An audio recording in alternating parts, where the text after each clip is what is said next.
right. Tony, why don't you get us started on the latest addition to the 2023 class? He is Lincoln Kienholz. Yeah, quarterback Lincoln Kienholz, the number one player in South Dakota. 4-star quarterback, ranked number 205 overall in the 24/7 composite, number 14 quarterback overall, 6'3", 185. A guy that I think was committed to Washington, and Ohio State had a quarterback commit, Brock Glenn. And at some point in all of this, they saw Lincoln Kienholz and were like, hey, he's pretty good. And Brock Glenn and Ohio State, kind of a mutual parting of the ways there, because Ohio State wanted to throw all their eggs in the Kienholz basket. And I assume before they let Brock Glenn go that they knew that Kienholz is going to come their way, because that's how these things work. But he's an athletic guy. He's a 3-sport star, plays baseball, plays basketball, can run the ball as well, which I know Buckeye fans would love to hear. I think he's rushed for 1,500 yards this season, rushed for like 1,100 or 1,200 yards last season. So he's an athletic guy. The competition of football that he plays in, I mean, it's South Dakota, so it is what it is, but the tools are there that they like. And to let a commit go tells you how much they like this guy. And so we'll see how it goes. And Ohio State, Ryan Day, Corey Dennis, usually pretty good at picking quarterbacks.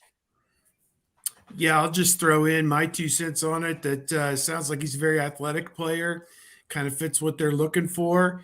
And you had to have a quarterback in this class. You've got one in each of the last 2 classes with Kyle McCord and Devin Brown. And you really need to have 3 on scholarship at the very least. And I don't want to say he's just a throw-in or anything like that. He may turn out to be the best of the group, maybe the guy for the future. You never know till you get him in here and work with him directly. But certainly with Dylan Raiola also kind of in the fold for the following year, 2024, it was important to fill this gap. Only the coaches know what they have at quarterback. They're the only ones who've really seen Kyle McCord and Devin Brown work.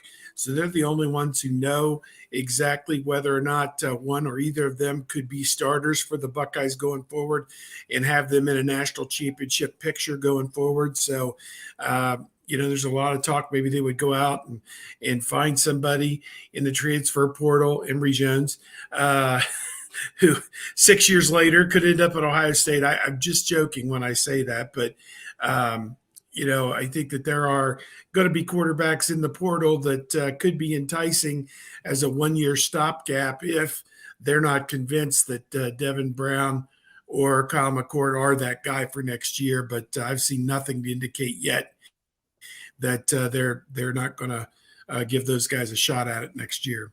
Yeah, you definitely want to try and have 4 quarterbacks if at all possible, just so you have, each quarterback has somebody to throw it to at the same time. Even numbers are great. Tony is dead on. The competition in South Dakota is suspect, but Lincoln Kienholz is somebody who has been able to excel in that state.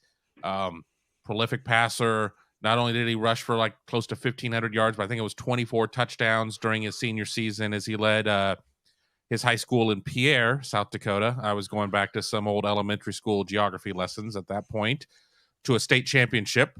But, I wonder how many high schools there are in each classification in the state of South Dakota. I know when I lived in New Hampshire, you didn't have to go through a gauntlet. I'll just say that to get to the state championship game, just based on the number of high schools there. But he is more of that dual threat quarterback, a little bit more of a runner like Devin Brown than where Kyle McCord is. I mean, it'll be interesting to see what the quarterback competition looks like.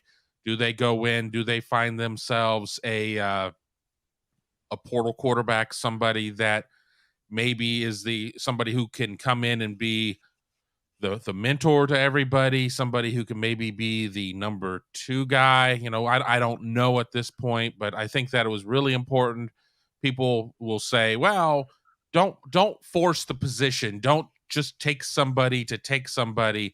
You have to take a quarterback every year. And there are going to be years where you may have to take 2, and that's just based on portal, because everybody thinks that portal decisions are one way. It's a program telling a kid, maybe you should look for greener pastures. Well, I can assure you, sometimes it goes in the opposite direction, and a kid who's very much in the plans is like, I'm sick of waiting, or I don't like this, and I don't like that, and I'm out of here. So you need to make sure that you always have numbers and that you always have some irons in the fire. Steve, as soon as you brought up Emory Jones, I'm sure any Ohio State fans that are disengaged from national college football were maybe excited because they were excited 4 years ago. But if they've been keeping track of Florida and Arizona State football, no, shudder the thought. Yeah, I don't think that's going to happen. And wasn't he committed to Michigan State, Ohio State, Florida, all these places, and Georgia? I don't know. I lost track, but he'll be on to his 7th or 8th school, it sounds like, next year. So, whatever.